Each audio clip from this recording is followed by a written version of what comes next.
បងខាងចាក់ខ្ញុំចង់កំងកៅអាវ1000 chútទៀតណាបងតែខ្ញុំយក1.50 ហ្មងណាហាចុះអ្នកលើសពី1.50 ម៉ែត្រ អត់ទេបងខ្ញុំលក់ឲ្យតែខ្ញុំ1.50 ទេបងលើសហ្នឹងគាត់បាច់ស្លៀកទេបងចាចាព្រោះបើគាត់ចង់ស្លៀកឲ្យយកទៅតជើងខោអីចឹងណាហ្នឹងហើយបងអញ្ចឹងមិនចាំដេខ្ញុំហ្នឹងណាយកត្រឹម1.50 មកចឹងតែបងតា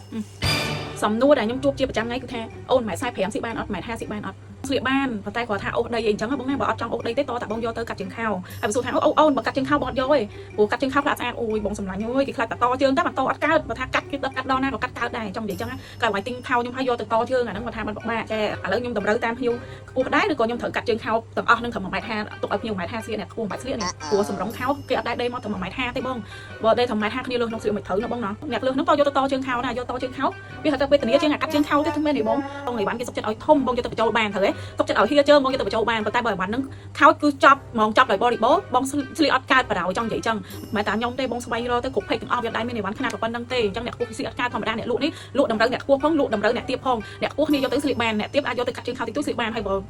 មិនថាចង់ឲ្យត្រូវដៃខ្ញុំមានអាវ៉ាន់ខ្ញុំប្រម៉ូទទៅកាត់ជើងខោទាំងអស់អញ្ចឹង